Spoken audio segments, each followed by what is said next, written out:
powerful.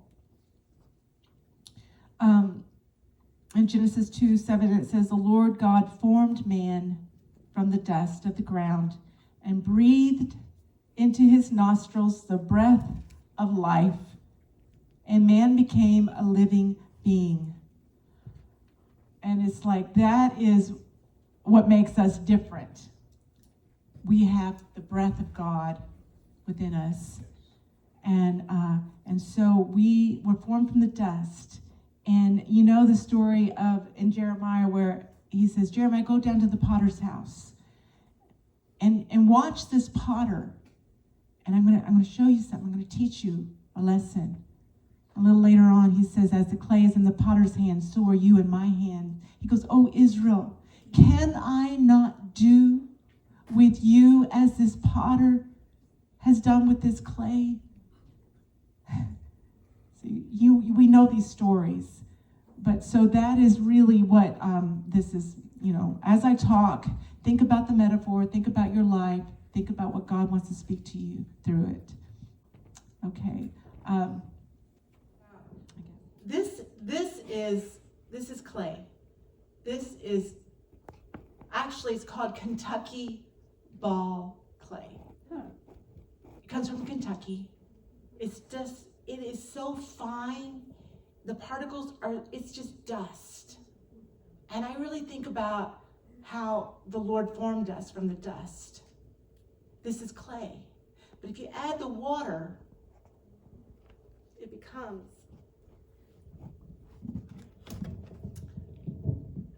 Of course, ball clay alone is so sticky that it needs some other particles. Okay, so I'm sure the Lord had just the right recipe, because there is recipes for clay that people make. And actually over here, you want to walk over there? yeah, can we do that?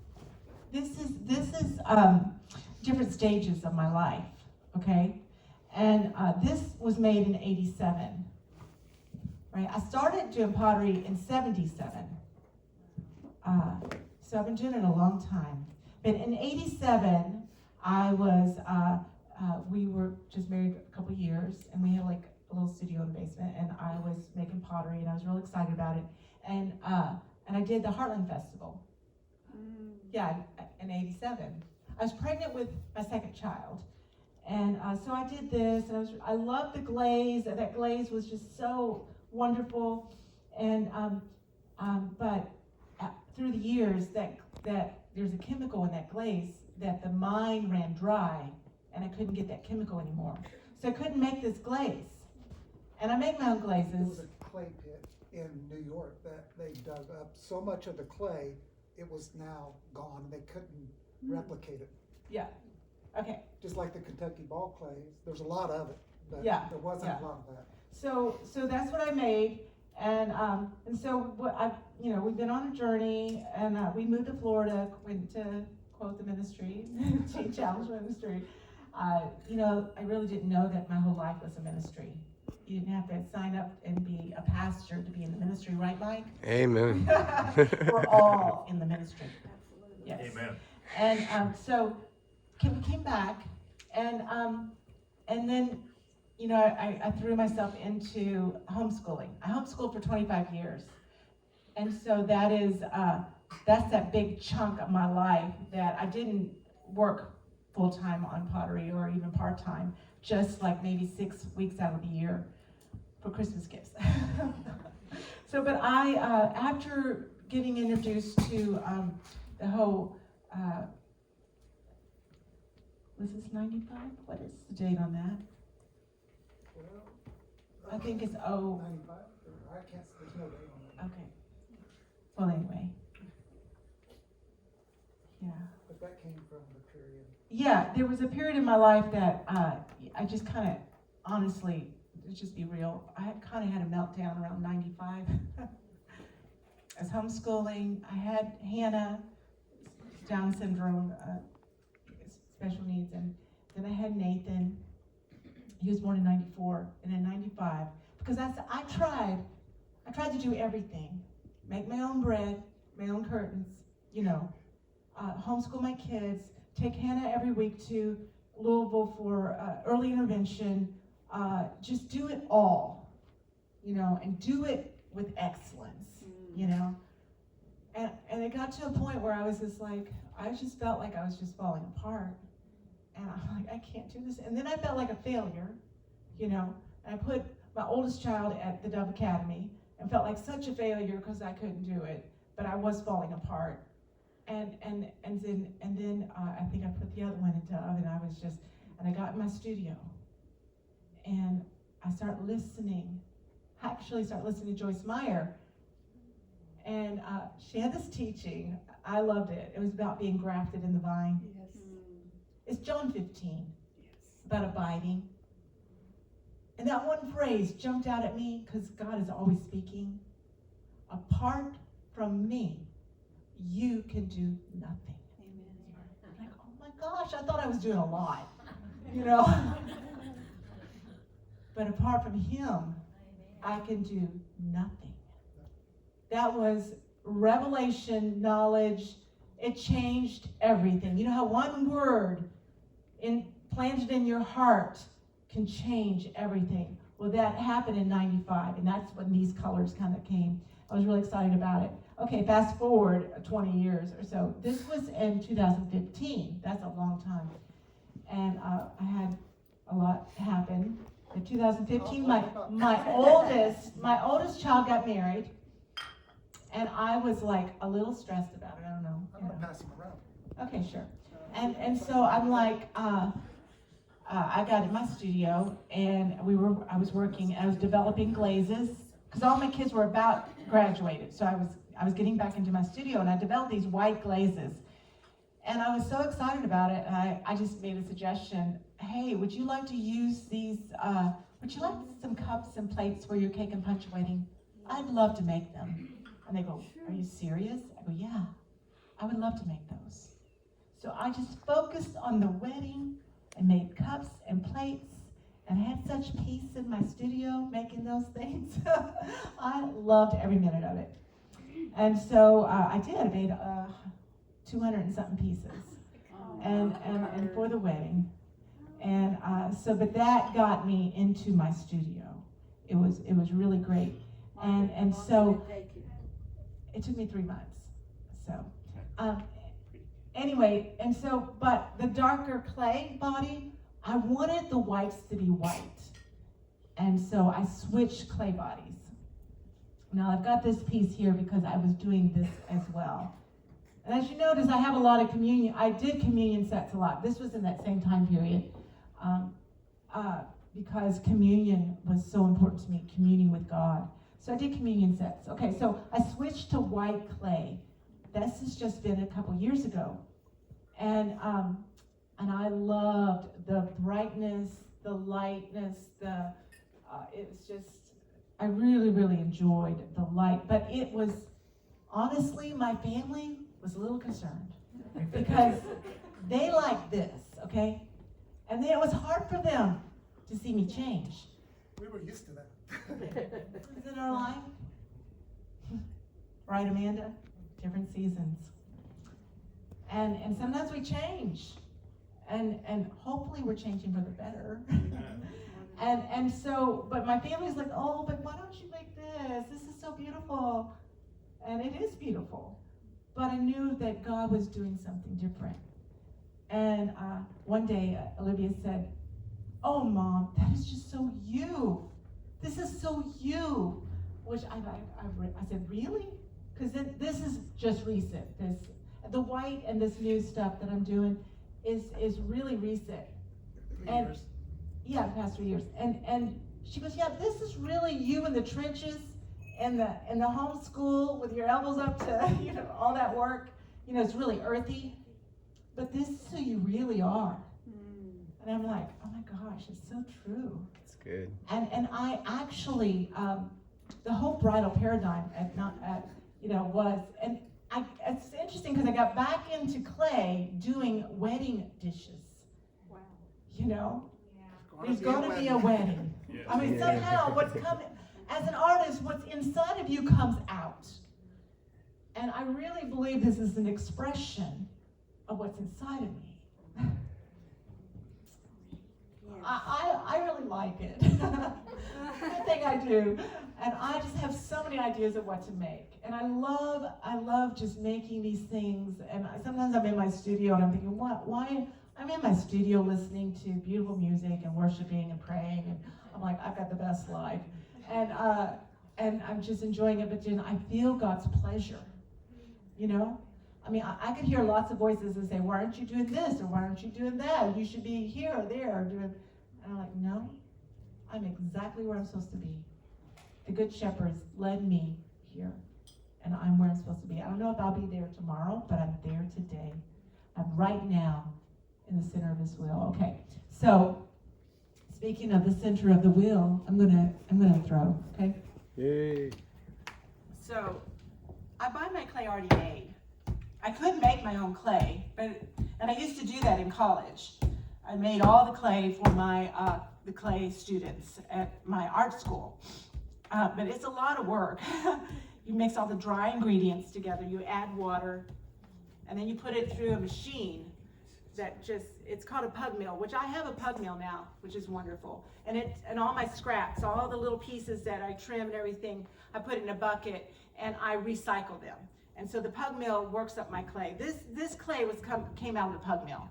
So it's bits and pieces of clay that has been reworked. Okay, so, but years ago, when we make our clay, it wasn't a de-airing pug mill. So it'd have air pockets in it. And when you get the clay, I was taught that the first thing you do is you wedge the clay, which is getting the air out and making all the particles all working together. They're really platelets of glass, and you want them they're not glass. It's clay, but it's like glass, and they slide together and they hold together, very plastic. And so you want all those particles lined up. And the preparation of making, this is how you wedge. And if you had air pockets in it, they would come up into this spiral, like right through there. And so you learn how to wedge. But then I have a de-airing pug mill. Hallelujah. I don't have to wedge clay anymore. And wedging clay is a lot of hard work. You know, hard on your wrists. And I'm glad my pug mill de-airs. So I don't have to, I need a tissue. Burping the clay. Yeah, basically. I've said this 1,000 times probably whenever I teach, but like he's the weeping prophet and I'm the weeping teacher. So I apologize in advance, but not really. Okay, so the clay is ready. This is something I threw. This is a bat, and you put it on the wheel, and then it's easy, especially if you have a big bowl and you don't want it to warp. You lift it up carefully and you place it over, and it sets up and dries. And I threw this morning because this wheel is kind of new to me, because it's a newer wheel. It has a very touchy foot pedal, but I'll be all right. But just to show you that this is fresh, and it looks pretty good, but it is very, it's very Plastic. Yeah, like, you know, kind of useless without going through the fire. It's actually why I even decided to do a pottery demonstration, because I said I wanted to teach on Mary of Bethany. She's my she's model that I want to be like. And centering is what I was thinking. That's the most important thing you do after you prepare the clay, is to center the clay on the wheel. And that is where you rest in His presence. That's where the hands are on you and you are right in the center and you're not moving. The clay is not resisting the potter in any way. And when I was in college, it took me months to learn to center. Centering is very difficult, the clay, because it wants to move, you know, where it wants to go. And the potter has to use effort and force and pressure, and it gets into the center. And once it's centered, it rests there. And it's the beginning of the beginning. I want to point out this painting over here, because to me this is an illustration just like this. And my husband did years ago, actually before we met. And I was just astounded because I saw this painting before I met my husband.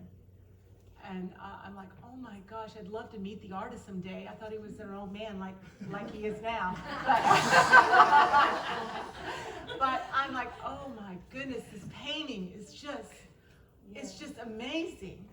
And so later on I heard the story about it. And really all around the periphery is objects, like in our life, just everyday objects. And it looks a little cluttery. And so as you go into the center of the painting, it becomes more peaceful and more light and tranquility. And that's what I'm after. And that's what God's after, is going after that center of his will, being centered on Christ. Okay, so a lot of times I try to get the clay there. The wheel is a little touchy, but kind of there before I even start, so it's a little bit easier. All right.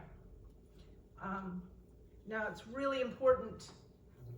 This water, cannot throw without water. You cannot do it. Water is essential. And I like to think about being washed with the water of the Word. It's essential. The water is essential. And there will be friction if you don't have water. Oh my gosh. Wow. Don't know why it's being obstinate today. You got a stubborn one. I do have a stubborn piece here. It's like all of it. It is. All right. A little bit better. As you know, it went really fast, didn't it? The wheel was going so fast, so I slowed it down. Even though I like to center going really fast, and it's good, but this one needs me to slow down. Wow. Okay, let's just slow down a little bit here.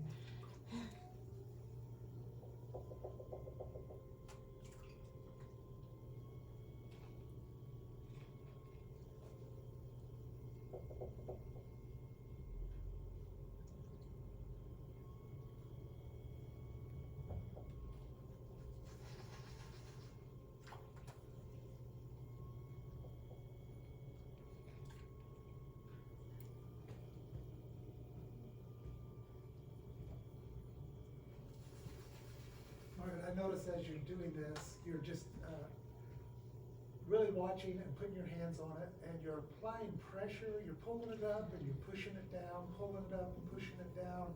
And a lot of times, if we're clay and he's the potter, we're feeling like, I don't think God knows what he's doing. I mean, he's pushing you up, he's pushing you down, but it's yielded still to you. Yes, yes. There could be a particle or something inside this clay, because it is recycled clay, that sometimes causes it to be harder to center. Yeah. If there's a foreign something in the clay, it's very difficult to center. And so anyway, what happens with that is that it might take shape as a potter. I'll probably feel it, and I will probably see it, and I could make it with that foreign object or foreign whatever in it, and it could go through the whole process. I could let it dry, which is like that piece there, it's bone dry, about ready for the kiln, and I could put it in the kiln. and where the heat is really, really hot. That's where the permanent transformation happens, is in the kiln, the first firing, which is called the bisque firing. Which is this one. Yes. So after it is bone dry and you put it in the kiln, it gets to be bisque. And there's a transformation at about 1,000 degrees in the kiln. It's called Quartz Inversion. It's a chemical change. And that chemical change changes the properties of the clay. And it's no longer the same. It's completely changed. And you cannot go back once it's through that first firing. After it's shaped, after it's, the potter has an idea what he wants to make. So I have an idea what I'm going to do with this clay. I have a vision for it. Okay? So, but it's not just the shape of the vision I have. I have a vision for that. These don't look that exciting. Okay? But, and so sometimes, especially if you use a darker clay and it goes through the fire, it comes out pink. And I'm like, oh my gosh, it's so ugly. At this stage, it's really ugly. And I'm like, but that's not where it's going to end up. I have a vision of where it's going to, what it's going to look like. And so that's what I keep in mind. And, but getting back to this clay, if it does have a foreign object, a foreign particle in it, and it goes through that first firing, the bisque, well, it probably won't make it, because it will probably crack, because it won't shrink with the clay. The clay, it will break. And so, and what happens is that it doesn't just hurt that pot, it can hurt the pots around it. And it's, so you really don't want that going into the kiln. So as a potter, if I find something, I'm just like, well, that one is going to toss it. I take whatever is out, recycle that clay. It's not total loss. I can make it again, but I'm going to have to put the water on it, let it sit for a while, rework the clay, go through the pug mill, start all over. And so, yeah. All right, so it's a little bit off, but not too bad. That's getting pretty peaceful, calm. And so I'm going to do the next step, which is opening it up. Opening of the vessel. And so I'm going to take my fingers and plunge deep into this lump of clay. And then I'm going to pull it, stretch it, and make a capacity. I love, Catherine of Siena, who said, it's like the Lord spoke to her and said, make yourself a capacity and I'll be a torrent. And it's like, oh God, I want my capacity to be big. I want my capacity not to be a thimble. I want it to be large, and that you fill every inch of that capacity. And so that's what I'm going to do next.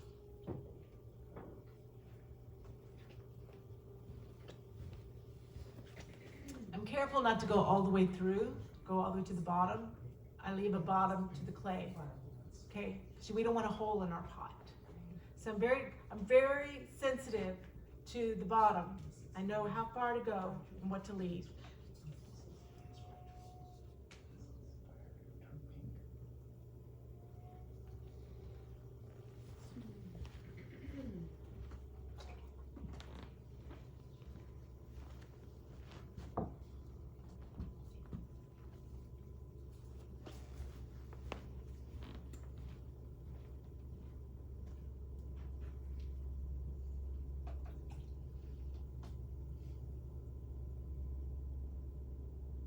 It's really important to stay centered. Even at this stage, could get off center. And then, I would pull it back and keep working with it.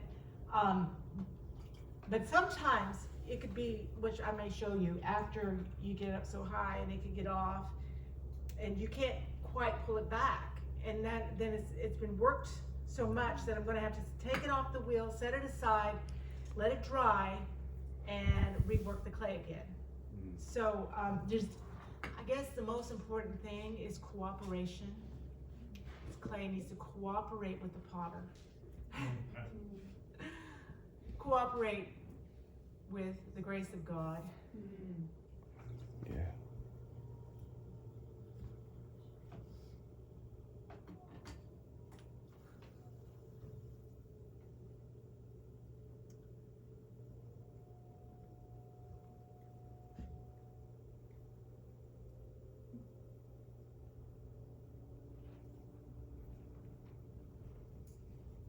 I'm lifting the walls, making the walls thinner. If it's too thick and it hasn't been thinned out, then it will break as well, because it couldn't stand the heat because the walls were so thick. So it's got to be stretched. Did you want to say something? Well, I'm just, Okay, I know you have a lot to say. I don't want to interrupt. But I do want to say something.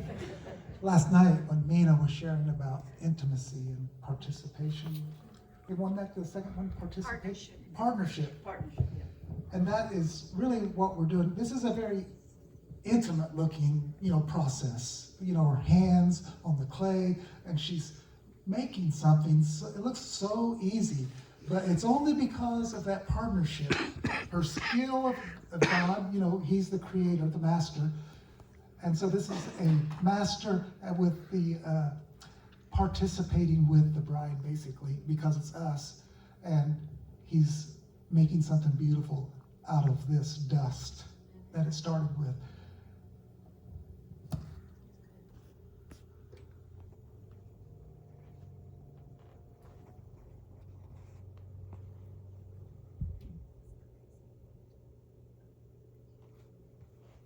And she makes it look so easy. Yes, she This does. this is very difficult.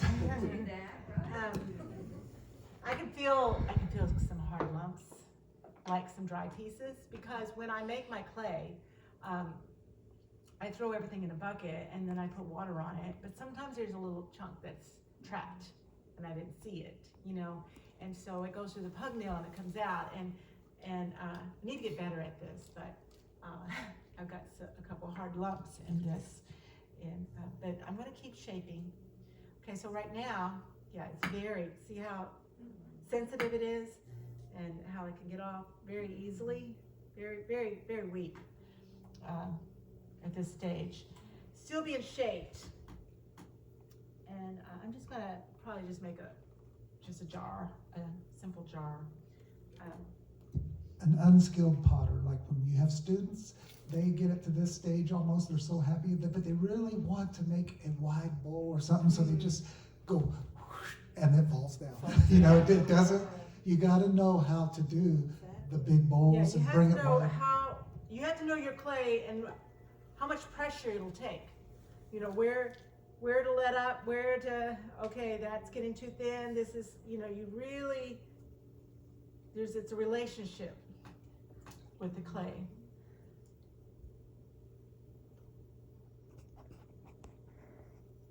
It's really important to keep the top kind of going in and being in control, because the rest of the pot kind of follows whatever's happening up here. Some people they make it really wide, and then the spinning of the wheel, it gets out of control. So you really have to get that top Manageable. yes. This is called a rib, and I use it to shape. Notice how deep her hand goes all the way to the bottom of the pot. You start at the very bottom when you begin to pull up. You don't start in the middle and pull some more. You go down on the inside and on the outside and lift.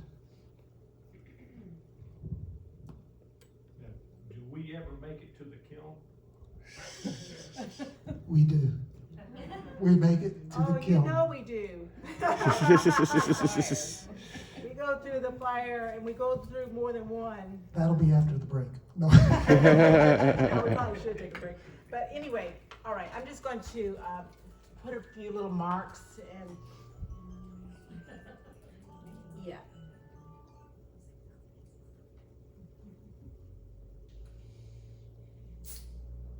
All right, so it's just a simple little jar. I might make a little lid and, you know, if I had an idea what I wanted to do with it. The other thing is that this is a little thick right here, but when it sets up and dries, it gets to be leather hard. You can turn it upside down and trim it. Before you cut it off, are you going to set it aside, spout for a picture with that one or not? Oh, yeah. I think it'd be interesting to see All a right. spout. You want to see a spout? Okay, we can make this a picture. All right. Well, I usually like to let it sit up, but you can do it at this She's taking two fingers, at this holding it, stage. taking one finger, and Once it sets up, though, I'd have more. It wouldn't buckle too much there. You know, it's because it's a little bit thin through yeah, here. but it looks beautiful. All right.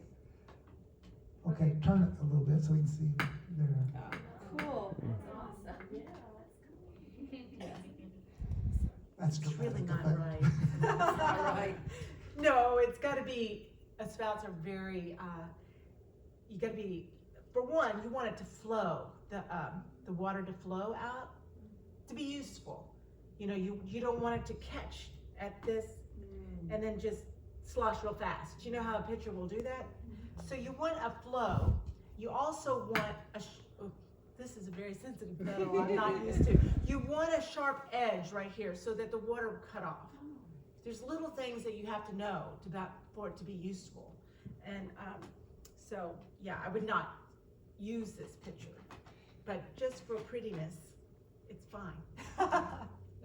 Okay, so once I make a pot, I cut it off the wheel. I usually use a little water to get it. Yeah. Now sometimes if it's wide, like I said, I take the bat. But other times I just slide it. Because I don't have a lot of bats. And then I set it down. And I let it dry. Yeah. And then once it's dry, but not real dry, it's called leather hard. It still has quite a bit of moisture in it, and so I can trim it.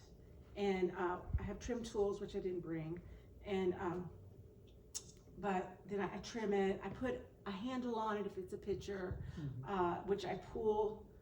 I guess. Do you want to demonstrate that or not? Sure. I mean, there's all these little steps. I don't want to take too much time, but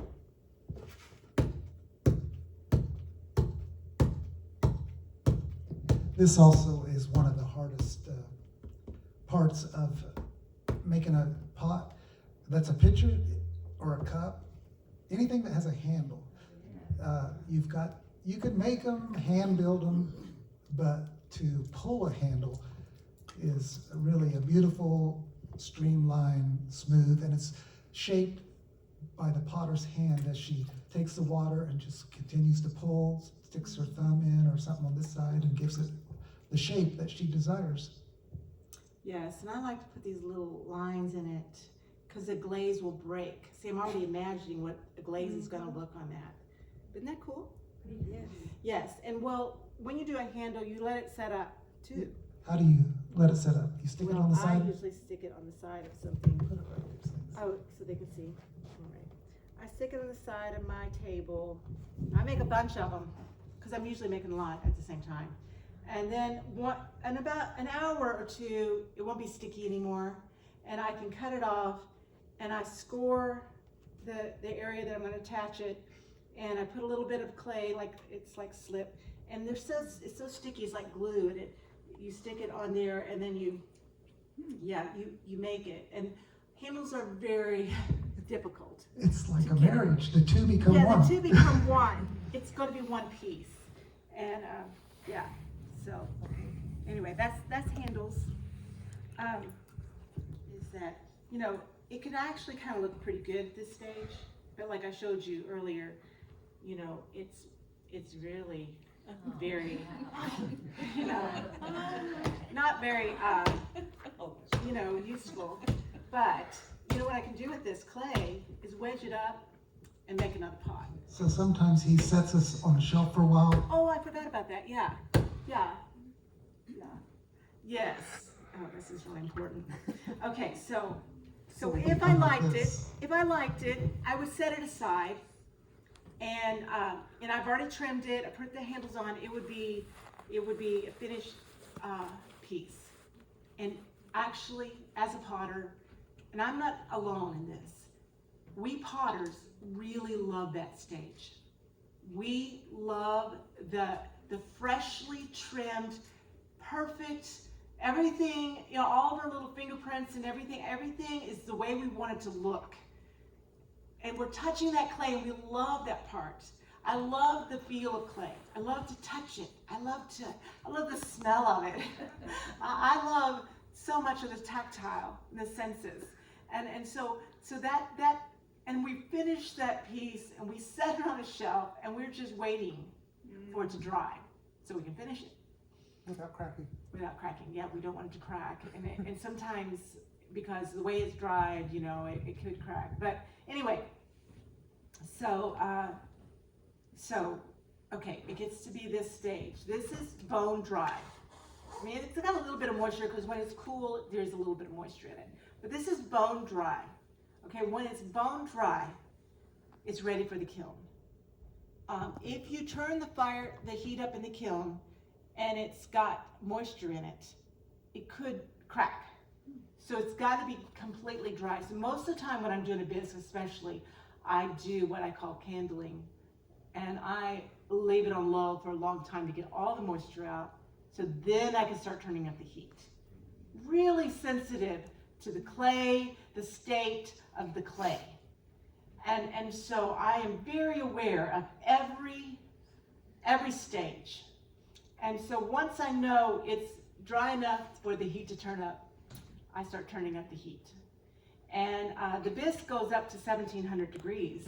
And also, I told you about that 1000 degree mark. I'm very careful not to raise it to go too quickly through that transition. It's really important. The kiln the whole process is very, very important. Okay, so once it's bisqued, it went through the fire. It takes about a day to fire the kiln, and it takes about 12 hours for it to cool. Then I can open it. And that first opening of the kiln is really where it's like, okay, did anything break? Is anything cracked? What's it look like? Any stress on any of the pieces? You know, so I inspect each one. And then I put it on my glaze table, and I'm ready to glaze. And the glaze is, it's also clay. And I have recipes that I mix up, and it's like you're gonna get your coat, you know, what you're gonna look like, you know. Joseph. Yes. And the thing about this stage, let me go back. This stage, we look pretty good, you know. And like I said, it's the potter's favorite, not this stage, but the wet, just formed stage looks really good. And it's really pretty. I love the color too. I love the colors of the clay as it dries. It's so beautiful.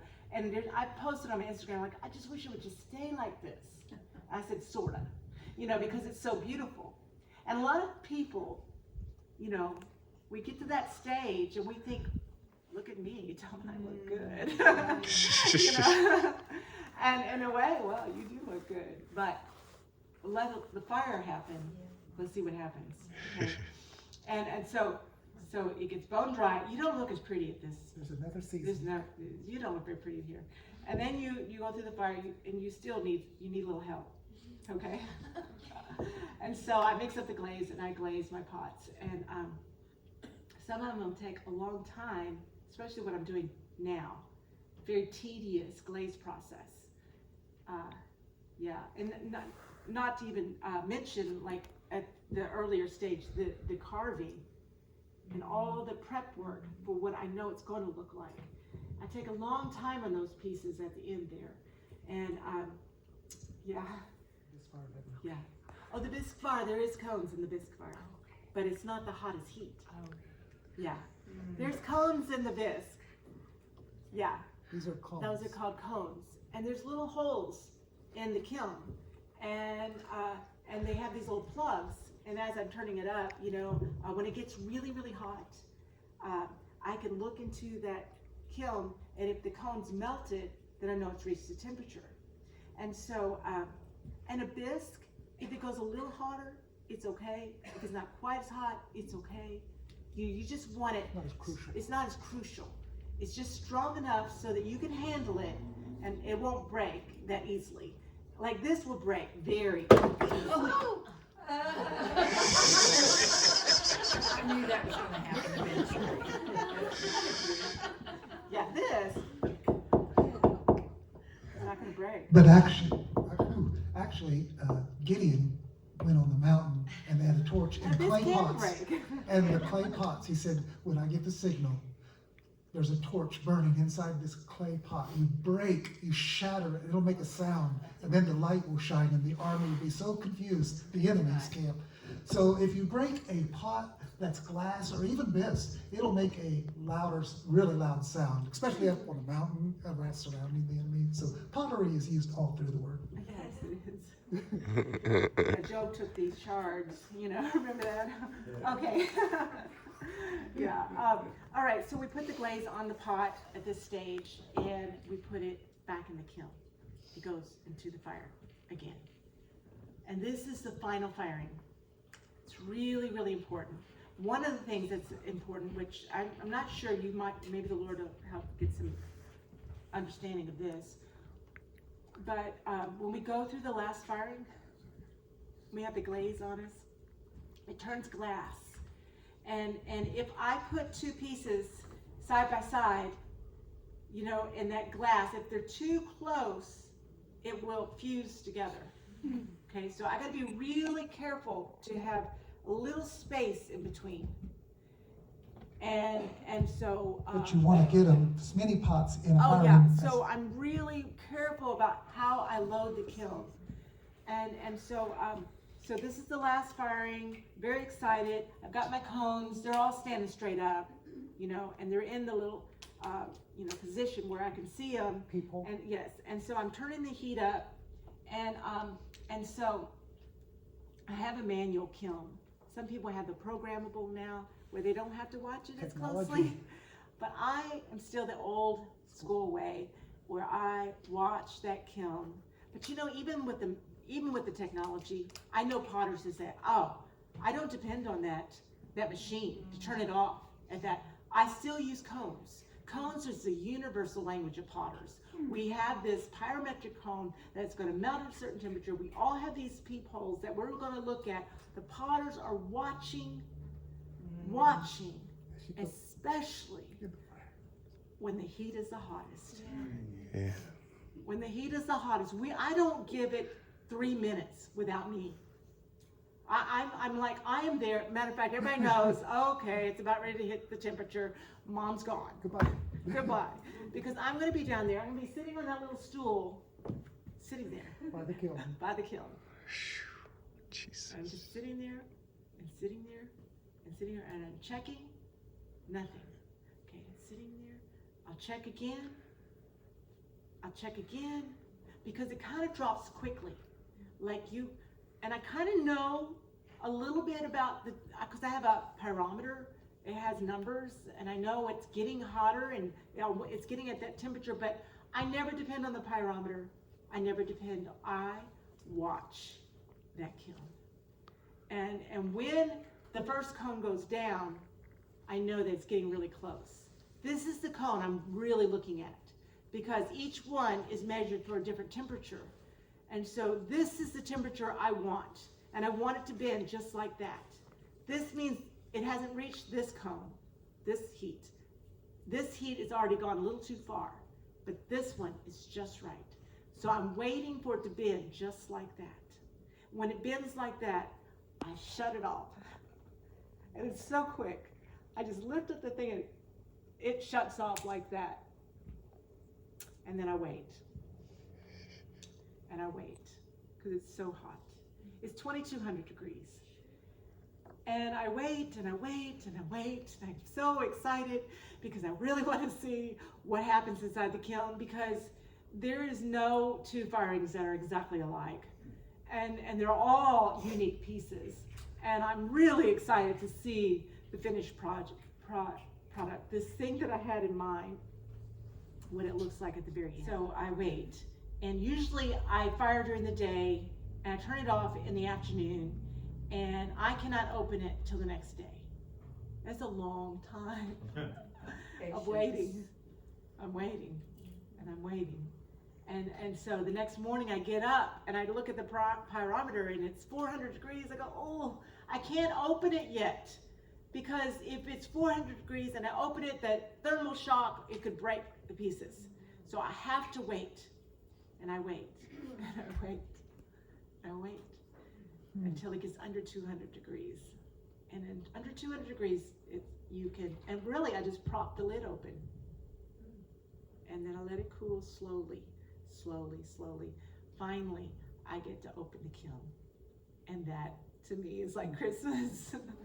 It's Christmas again. It's like resurrection. Yeah, so I get to pull these newborn babies out. I mean, they're like, oh my gosh, I can't believe I made that with my hands, you know. And they're so beautiful. And I have just one more story. Okay, one of the things I love to make are little cups. And the other day, we read Psalms every day, and we love to meditate on the Word. Really, this long obedience in the same direction, it is a journey. It's a journey of staying centered, and it's a journey of intimacy with God, which you can't be in a hurry. There's no like just stumbling into wholeheartedness.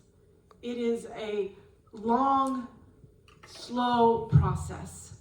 And so one of the things that we have learned, which we can't live without, and that's communion with God. And the first thing in the morning is I tell my whole family, His mercies are new every morning. Sometimes that by the end of the day, my life feels like it's such a mess, and all you wish you just tell me, just go to bed, just go to bed. Yeah, just go to bed. And that's the best advice, you know, just go to bed, because in the morning, it's going to be new. There's mercy that's new every morning. And so He takes me into this secret place every day, and I center my life, my thoughts, my day on Christ. And He speaks to my heart, and I pick up that fresh manna every day. I eat the fresh manna, and it sustains me for that day. And but He's always speaking. And so one day we were reading in the Psalms, and it said, "The earth is the Lord, and the fullness thereof," and something else. But anyway, I was just getting revelation on everything that He has made. He has made everything. And I'm like, oh my gosh, it's all His. Every bit of it is His. Yes. Well, what am I hanging on to? Do I think it's mine? It's His. Yes. And I was in the living room telling David, because we do this about every day, like, okay, what's the revelation today, you know? And I said, you know, it's just like this cup. And I picked up one of those little cups. And I'm like, you know, I made this cup. It's my cup. I made it, I shaped it, I had an idea what I wanted to look like. Put your name on it. I put my name on it, yeah. This is my cup. And I love this cup. Those little cups are some of my favorites, you know. And I said, but it's like God said, here. And I handed the cup to David. I said, okay, David, it's yours. You can do whatever you want with it. You're the steward of that cup that I just gave you. And I just feel like that's what He's done with our life, you know? We're the steward of His vessel that He made, that He had a plan for, and we're stewarding it. And it's a long obedience in the same direction because he has this transformation process that he's working on to be a suitable companion for Jesus, our bridegroom, and we are his. And yeah. Amen. Amen.